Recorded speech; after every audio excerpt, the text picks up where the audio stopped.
Health Alert is brought to you by OU Physicians in Tulsa.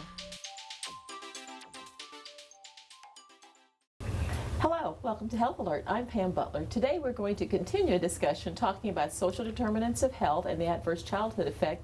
And joining me once again is Dr. Robert Block. He's the Department Chair in Pediatrics at the University of Oklahoma School of Community Medicine.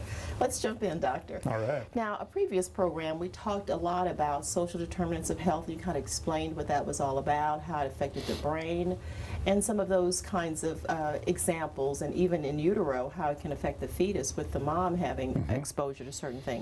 For people that didn't see that program, I want to just briefly highlight some things to catch them up, but then we're going to focus more on education, as I promised at the end of that show. So looking at social determinants of health, just again briefly, tell us, what does that mean? It means that those of us who are responsible for working with individuals on their health issues need and have been given information now to help us combine not only what we know about the biology and the physiology of the body, but also new information about their social capital, if you will. What do they bring with them in terms of their lifestyle, their cultural background, their economic background, whether they've lived in a life where they've been nurtured, particularly as young children, or in a life where they've been stressed. What about now? Are people in violent relationships, or as children did they witness those relationships? All of those social factors, we are now learning, impact on not only how we feel about ourselves and our environment in sort of a psychological sense, but also impact the way our brain develops and the way our rest of our body develops in response to the brain, so that there's actual biological changes that affect our health later in life caused by early social experiences. And a couple things you mentioned on the other show that I do want to bring out on this one, that you mentioned in terms of exposure to violence, like within the home, even if you're not a recipient of it, but you witness it, is a lot different than people who experience or see violence maybe on TV or in the neighborhood, and they're not the direct participants of it, because it's not impacting them the same way, because there's not a caregiver that's responsible for that violent act towards them. You're right. That's a key factor, because there's a lot of violence in the world, and a lot of children who are in those environments have parents, though, who can protect them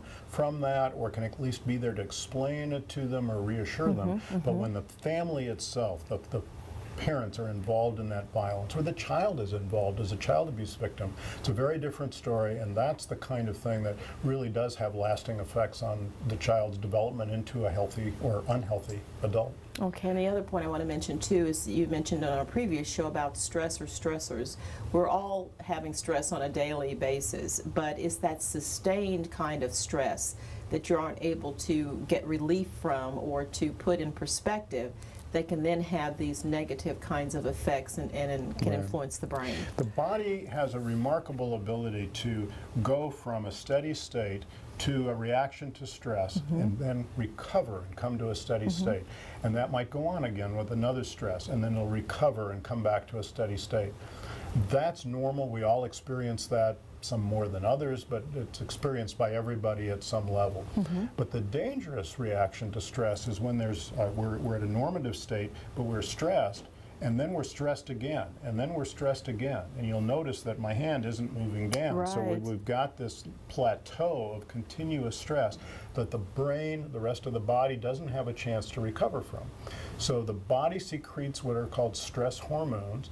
That has a functional activity on the brain and can then change the way the brain functions. So that kind of continuous or overwhelming kind of stress can have an effect beyond just feeling really bad while you're in the middle of the stress, but also if you're a young child developing into an older person, that development is going to be affected by that continuous stress. And the other thing you mentioned too on the previous program, I want to bring this other point out, is that the stressors and the things that the mom is exposed to during pregnancy can actually also begin to affect the fetus. You know, in utero, that there can be some of these changes that occur to the fetus that may be seen then later in life or as they're growing up. It's a very important point, and I think we made the point in the last show not to scare everybody who's pregnant, because normal everyday stresses or even big things on occasion aren't going to create a problem for the baby. But again, this continuous stress load, which has been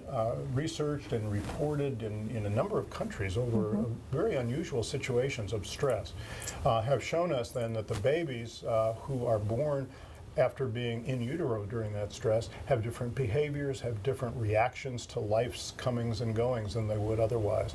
And so it's something to be watchful for and to know about when we're assessing somebody, to actually go back and find out, if we can, from the parents, what were things like while this baby was gestating in utero. Now let me ask, as if this occurs or with young children, and we're going to roll this into getting into educational settings as well, but let's say it's young children and we're parenting, or we're the caregiver, maybe we're not the parent, but we're the caregiver. Are there certain kinds of things that we shouldn't automatically assume, you'd mentioned that in a previous show, that the child's just acting out, or sometimes you'll hear people say, oh, they're just bad. Yeah. You know, or they're just a bad seed, or no matter what you do, they'll do just the opposite. Are there certain things that we should be looking at a bit differently, or the kinds of behaviors to try to say, could there be more that has happened here? I think could there be more is an excellent question. I try and teach our medical students and my pediatric residents that once you've made a decision about what you think something is, before you go any further, the question in our minds ought to be, what else could this be? Okay. So that you don't make a mistake of just jumping to your first conclusion. And in parenting at home around children's behavior and their interests, that's a good question to ask. Is he just bad? Or what else could it be? When we're assessing the child at school or assessing behaviors, that's another good question, because what else it could be would be something totally outside of the child's control, a reaction, a physiological, anatomic, biological reaction within their body to an adverse childhood experience or a set of adverse experiences that's affecting the way the child now reacts to the world. Okay, now when we think about then, let's say for children who may appear to be very angry, and sometimes you're kind of amazed at how young that can truly be, where some people will say, they're just acting out because nobody that young can be that upset or angry. Well, they do have some anger there. How should we begin to work with the child on that? Because sometimes it is blaming the victim, as you said, it's blaming the child or what they don't do or what they need to do. But how would we restructure, especially when they're in primary school, you know, preschool, and they're coming into early childhood programs and very, very young? What should we do as we're starting to look at that educational process that young? Two things that come to my mind. One is to look at the extent. If you're looking at anger and rage, which is a frequently looked at thing, there are children who have temper tantrums. I suspect there's never been a child who didn't have a temper tantrum at one point or another. Children are frustrated because they can't get to where they think they want to be or can't do what they think they want to do. That's normal, and those kids will have a temper tantrum, sort of like the stress curve. They'll have a temper tantrum, they'll be angry, and then they'll calm down. Okay. There are other children that very, very young ages, 2, 3, 4 years of age, can have violent rages where they become physically violent to people who are trying to calm them down and to take care of them. That is never normal. And we need to ask the question, is this a child who's got severe mental illness, or is this a child who has a reason to be angry that they can't tell us about because perhaps very bad things happened to them in their first year or two of life where they didn't receive love and nurturing, and now they wouldn't say I'm mad. They just rage, and they just will yell and reach out or act out. We need to ask the question, what's behind that? Okay. Well, we're going to take a really quick break, and I'm going to come back and focus a bit more on that difference between temper tantrums and rage. Great. Okay. Please stay with us. We'll be right back.